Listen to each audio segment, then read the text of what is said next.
welcome. We're gonna roll for initiative. Let's roll. If you can't tell, we're on two screens again. 14. 14. If you're just 5. listening, then you don't know. But we're on two screens today.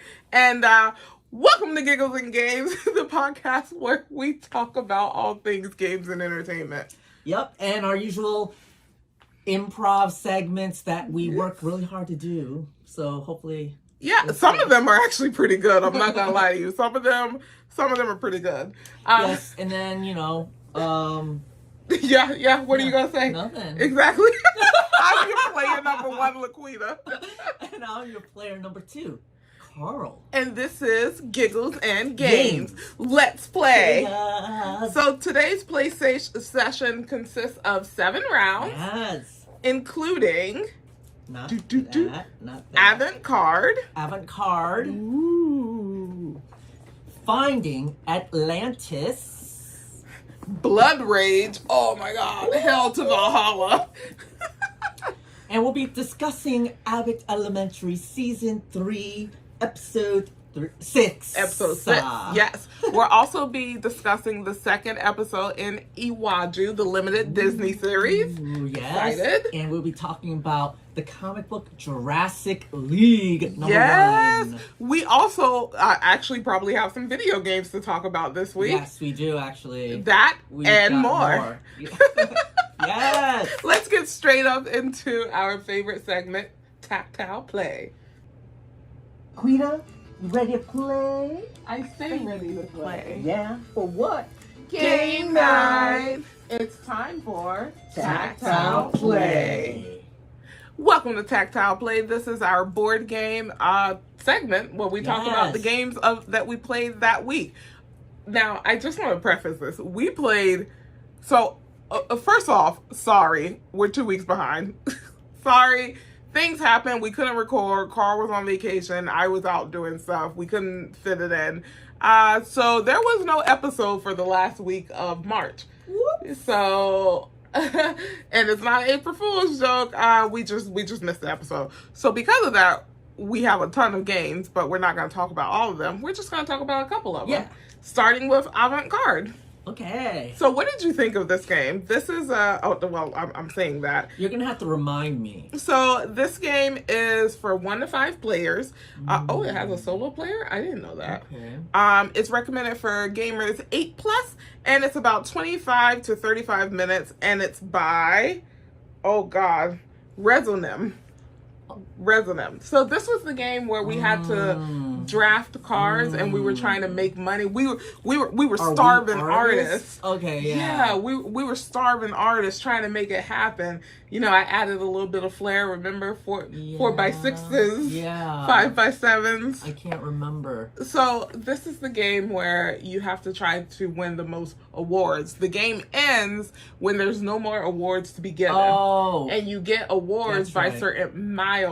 So it's a card game in which it has numbers and colors, and you're supposed to either put cards in succession from, number order or color. So they can either match in color, rather, or ascend or descend. No, in it number. has to be the same number. I'm sorry. Same number. Same number or same color. Same number, same color. Yeah. Yeah. So let's say you have a card. You have like a 1, a 3, but the 3 is gold.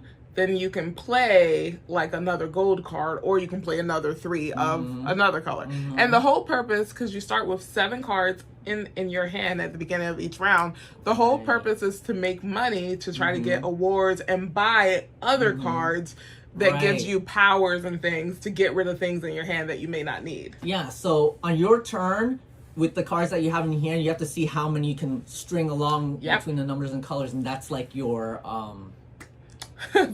your portfolio. I don't know. That's your play for the round. For the round, yes.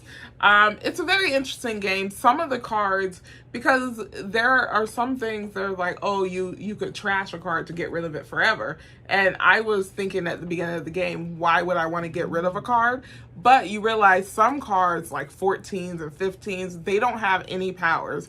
So it's better to get rid of those and draft cards like 5s and 6s that actually have abilities on them. Because there were abilities to trash cards, there were abilities to pull more cards, there were abilities to gain more money that you can use to buy additional cards. That's right. So there's a lot of different options, and I think this is a great game.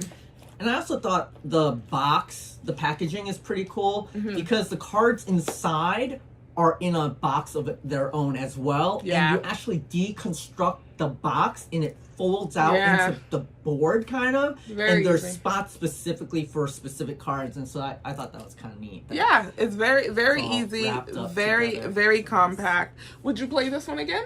Yes. Okay, I would too. I like this game. What's our second game? Second game. Oh, let's see if I'll remember this one. Oh my gosh, you The should. second game is called Finding Atlantis. Oh, I kind of remember. It's Yeah. almost like Battleship. It's like Battleship. Where we have to find, all of us, it's a competitive game in which there's like a grid that each person has, so there's hidden information. Yes.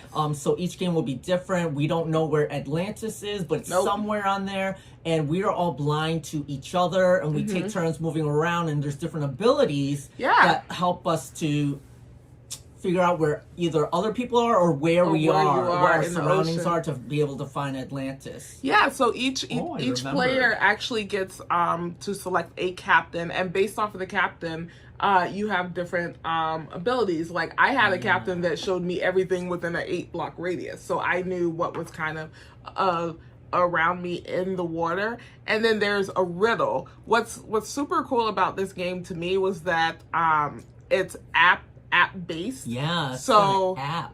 the replay ability on it is really good because the app is going to randomly generate Atlantis every time you play. So it's not going to be in the same spot that you just played. So it's really nice. So you get the riddle, the clues that show you, how you get into Atlantis. But the caveat where it gets interesting, because you're pretty much doing everything blind until you have to surface. And if you surface, it shows everybody where you are. That's because as a player you have like so many action cards that everyone shares the same number of action cards that all do the same thing, and so as you use them, you're running out of cards, and that's why the last card could be the refresh card where you surface and then you get all your cards back. Oh, did you already say that? No, I was just saying it, but you just elaborate on it. It's great. Oh. How who made this game, and how many players, and what are our logistics for this game? Well, it's by Synapsis Games. Ooh, Synapsis. And it is by Andreas Wild and Claudia Bizak. Nice. And it is 1 to 4 players. You have to be 14 or older. Yeah. Or you have to get your parents' permission to play. And it's about 45 minutes. Yeah, I think it's really cool, especially using the app, because there's sometimes that the app will tell you this information is for you only, so you have to pick it up so that everyone else can't see. And it was giving me wild information. Like it was telling me about sea monster. It was great. I was like, this is wild. So I like this game. I definitely would play this again. I ended up getting tossed about a lot because I would guess and would be wrong, and then it tosses you, so even you, the player, don't know where you are, so you have to figure it out. Yeah. So it's good. Would you play that one again? Sure. Not my first choice, though. I'll say that. I would, and I like that it has a solo player option, because I would probably play that. That's like the type of game I would play solo, just to kind of see if I can, figure out the mystery and find Atlantis. And then our last game, we played this. We just played this recently, Blood Rage. Oh my gosh, this is a big box. So Blood Rage, this is a Viking game. I don't know what type of game it is. Area control / skirmishing. Okay. I guess I don't know, fighting game. Okay. There's a lot of people that worked on this game. Let's see, There's... cool mini or not, and studio. Oh my gosh, I can't read, Carl. There you go. What is that? Yep. McVeigh. There you go. Studio McVeigh and Guillotine Games. Created by Eric Lang. Yes. And this is not... We've been reviewing lots of new games. Yeah. But, you know, we've got some stuff in our collection we haven't played in a long time. And LaQuita's never played this. And we also had invited Ryan, and he likes games like Risk. Yeah. So this is what we ended up playing. Yeah. So this is a really cool game. And you'll see the overlay of the gameplay. But... we have, I did overlay of the gameplay.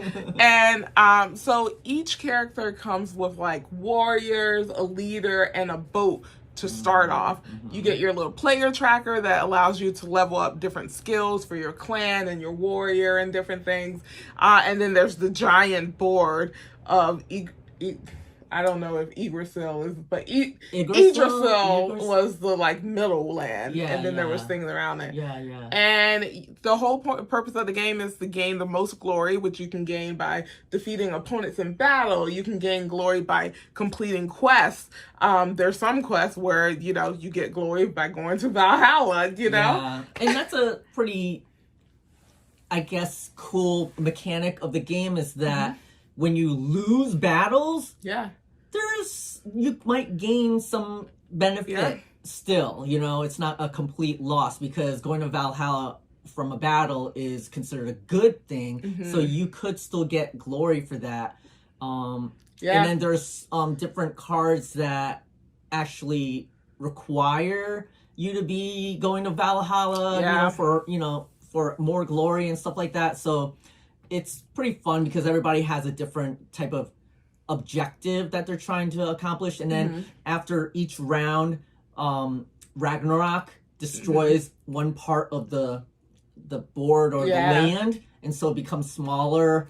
And we also get to recruit these crazy monsters.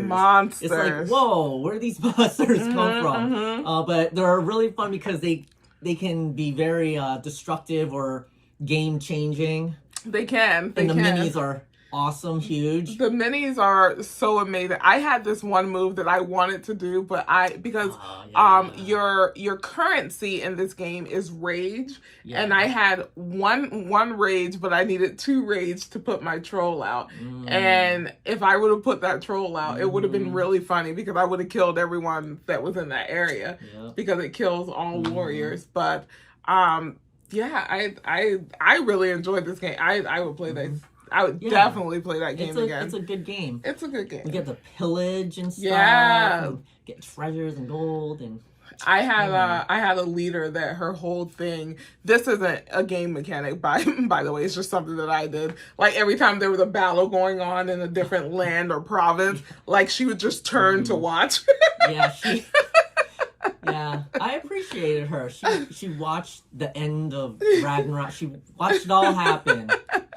She loved it. She was like rooting for certain sides and stuff. It was great. She had a great time. That is another thing. In the mechanics, when one battles another, there's this opportunity for other people to come in if they're next door, and they can choose to come in or not come in. And then another mechanic is when you battle, we have certain cards that give us either extra battle points, I guess. Extra attack. It adds to your overall strength during the battle. Because otherwise, the characters themselves have a value for attack, and so you could, and then you kind of you put it out face down, and then all of you turn it face up to see how much more, how much less, or what kind of other modifiers you're gonna do to the battle. Most of the times, I don't even think. Most of the times, I do not think I really use the battle cards for battle. I just use them to underhandedly like do something, like steal glory or steal the top card or whatever. Because these also have abilities. Right. Yeah. Oh, it's such a fun game. I enjoyed that. So we played Again, we played a ton more games. We played Disney Villains. We played Bridgerton Love Letter. We played a lot of games within this last 2 weeks. But we're just talking about those 3 tonight. And so out of those 3, which one was your favorite? Of those 3, yes. I would choose probably Blood Rage, but of the new ones, I would say Avante Card. Nice.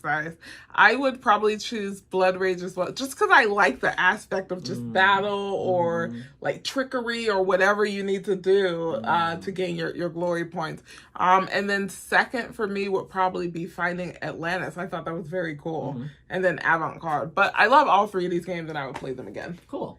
So shall we play a mini game? Yeah, it's time for a mini game. What are we playing? I think we're going to play this game called Cheers to the Governor? To the Gov. All right, we'll be right back with that game.